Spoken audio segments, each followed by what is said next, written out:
Ben, si vous voulez, depuis maintenant une petite semaine, nous avons eu la visite donc, de la police municipale nous indiquant que nous avons un souci sur les autorisations pour les sorties de terrasse. On a eu donc effectivement cette surprise donc, de la ville de Strasbourg en nous indiquant que nos terrasses, nous devons fermer nos terrasses de 8h à 11h. Et comment on justifie cette demande? Alors, je ne sais pas si c'est vraiment ça ou pas. Donc, il y a eu des bruits de couloir qui ont un peu circulé sur Strasbourg en disant qu'il y a des sociétés de livraison qui ont de plus en plus de difficultés pour pouvoir livrer les différents établissements de la ville. Et des piétons. Ils estiment qu'il n'y a pas assez de place ni pour les piétons ni pour les camions de livraison de pouvoir convenablement travailler. Nous aujourd'hui nous sommes dans le dialogue avec la ville de Strasbourg, on essaie de trouver une solution avec nos représentants de l'UMI afin qu'on puisse avoir les meilleures attentes, les meilleures possibilités de pouvoir collaborer ensemble. Ce serait quand même une étrangeté que d'interdire les terrasses de 8h à 11h. Aucune ville au monde ne fait ça? Aucune, effectivement aucune. Comment imaginer Strasbourg, une ville quand même capitale européenne, que les touristes, les locaux, les commerçants ne puissent pas prendre leur café le matin à partir de 8h et profiter d'un beau soleil comme nous avons aujourd'hui. C'est problématique, c'est vraiment problématique. Pour moi, dans mon cas, si je peux me le permettre, c'est que c'est un quart du chiffre d'affaires en moins.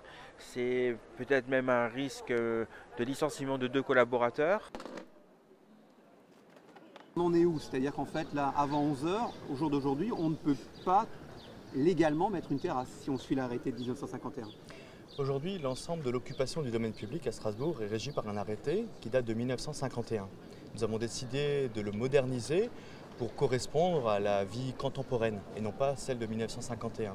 À ce titre, un groupe de travail forge aujourd'hui les éléments de principe pour ce nouveau règlement.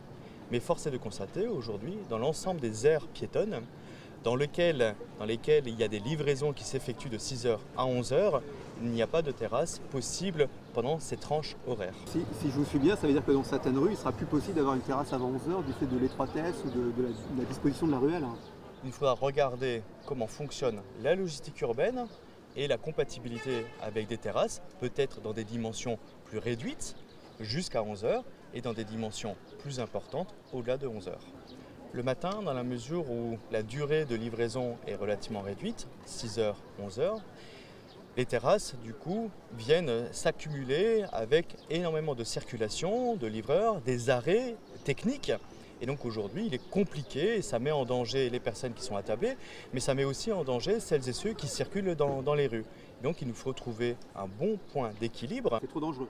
C'est dangereux et surtout ça rend la vie très compliquée des logisticiens puisqu'ils ont besoin de circuler, mais ils ont aussi besoin de s'arrêter pour pouvoir décharger avec des palettes, des transpalettes. On ne peut pas avoir tout en même temps partout. C'est une histoire de compromis que vous allez trouver finalement. C'est une question d'équilibre. Aujourd'hui, un certain nombre d'établissements indiquent qu'il y a un chiffre d'affaires important qui s'effectue en terrasse. Probablement, on ne dit pas le contraire. Mais ce qu'on dit aussi, c'est qu'ils ont aussi des intérieurs. Et donc du coup, on ne peut pas uniquement compter sur les espaces extérieurs pour commercer, il faut aussi valoriser les intérieurs. Même en été ? En été, le matin, on peut très bien aussi prendre son café en intérieur ou en extérieur sur une terrasse réduite et à partir de 11h sur des dimensions plus importantes.